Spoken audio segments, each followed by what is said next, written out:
Hello everyone, हम class 12 maths का एक क्वेश्चन डिस्कस करते हैं। उसके बाद मैं आपको ये भी बताऊंगी कि आपको पेपर में किस तरह से लिखना है और आपको मिस्टेक्स भी बताऊंगी जो आप सैम्पल पेपर में आप में से बहुत बच्चे करते हैं। मैंने भी बहुत की इस तरह की गलतियाँ। ठीक है, तो the function f x is equal to x square plus 2 is.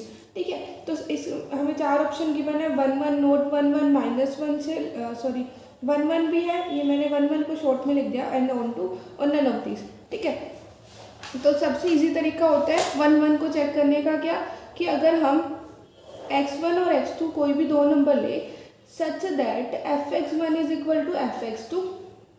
मैं आपको रफली बता रही हूँ, मतलब एग्जाम में स्टेटमेंट तो आप अपने आप ही लिख सकते हो। ठीक है, अगर उसमें भी डाउट हो तो आप कमेंट करके पूछ लेना।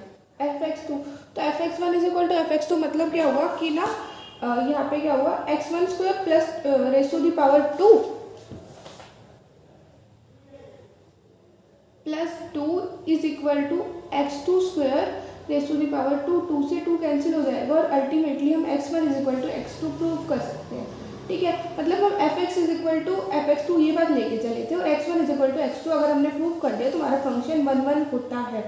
ठीक है, तो अब क्या करना, 1 1 नेक्स्ट लाइन में लिखना, मतलब चाहो तो अगर यहाँ पे आपका स्पेस बचे तो लिख सकते हो, लेकिन फाइनल आंसर के तौर पे 1 1 नेक्स्ट लाइन में लिखना। साथ में ऑप्शन में मेंशन करना अगर ऑप्शन वाला क्वेश्चन आता है तो कि A 1 1। ठीक है ना, आंसर भी लिख देना इसके आगे एक बार।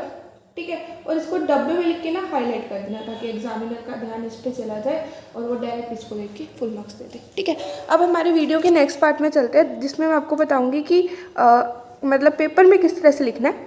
ठीक है, तो ये क्वेश्चन पेपर है जिसमें ये 5th क्वेश्चन दिया हुआ है, ये हमारा क्वेश्चन था। ठीक है, लेकिन ये जो क्वेश्चन है ना इसमें एक इशू है, मतलब अगर इसमें क्वेश्चन को बताना चाहिए कि x अगर रियल नंबर से बिलोंग करता है तो हमारा फंक्शन 1 1 होगा, लेकिन अगर x नेचुरल नंबर से बिलोंग करता है तो हमारा फंक्शन 1 1 नहीं होगा।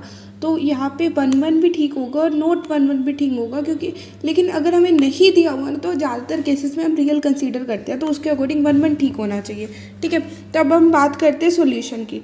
ठीक है, तो सॉल्यूशन पे आते हैं। तो आपने 5th क्वेश्चन का आंसर मतलब 5th इधर लिख रखा है और फ्रंट में f x is equal to x square plus 2, तो ये तो हमारे क्वेश्चन का आंसर नहीं हुआ, तो ये तो डायरेक्ट रॉन्ग, यानी कि इसके बदले में 0 मार्क्स। हालांकि नेक्स्ट स्टेप में आपने नोट 1 1 लिख रखा है जो मे भी ठीक हो सकता है, मे भी गलत हो सकता है मेरा 1 1 गलत हो, तो लेकिन मेरे अकॉर्डिंग 1 1 होना चाहिए। ठीक है, इस क्वेश्चन में मुझे थोड़ा सा डाउट है, लेकिन मेरे अकॉर्डिंग 1 1 होना चाहिए क्योंकि यहाँ पे एक्स कहाँ से बिलोंग करे ये हमें मैंशन नहीं है। ठीक है, और तो हम रियल कंसीडर करते हैं। और सेकेंडली यहीं पे अपनी सबसे बड़ी लापरवाही होगी कि 5th क्वेश्चन के फ्रंट में हम क्वेश्चन लिख रहे हैं एक तरह से, तो यहाँ पे हमें 0 मार्क्स मिलेंगे। ठीक है ना, तो सक्षम इस चीज़ का आप नेक्स्ट टाइम ध्यान रखना प्लीज़।